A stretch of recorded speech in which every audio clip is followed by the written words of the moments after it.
आमलाड येथील बोगस आदिवासी प्रकरणावर कारवाईची मागणी. माकपचा तळोद्यात विविध मागण्यांसह धडक मोर्चा.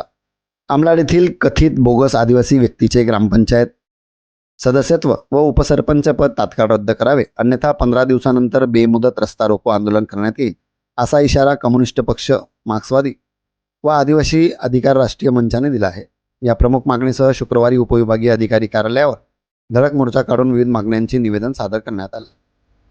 माकपा तालुका सचिव तथा नंदुरबार धुळे जिल्हा सचिव मंडळ सदस्य कॉम्रेड अनिल नारायण ठाकरे यांच्या नेतृत्वाखाली शेकडो कार्यकर्त्यांच्या उपस्थितीत मोर्चा काढण्यात आला.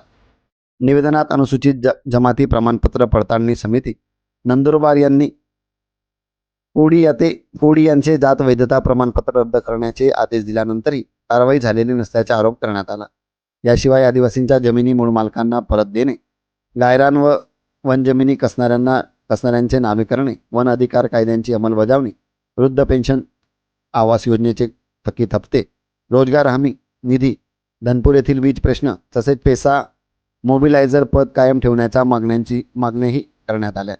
मागण्यांवर तातडीने निर्णय न झाल्यास तीव्र आंदोलन छेडण्याचा इशारा या प्रसंगी देण्यात आला.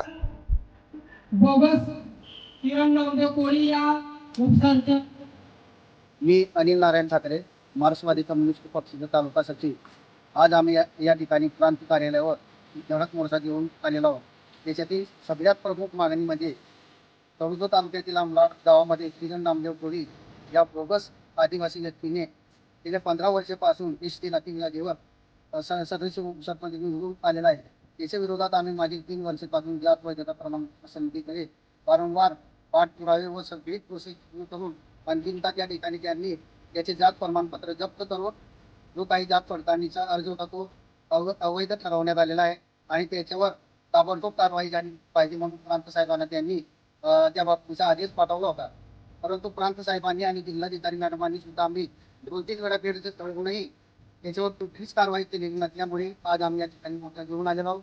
जर या मोर्चामध्ये प्रांत साहेबांनी जर त्यांच्यावर कारवाई करण्याची सकारात्मकता दाखवली नाही तर येत्या 15 दिवसात आम्ही आमलाड जवळ हायवेवर रस्ता रोको आंदोलन करणार आहोत आणि सरकारला या ठिकाणी हा इशारा देतो.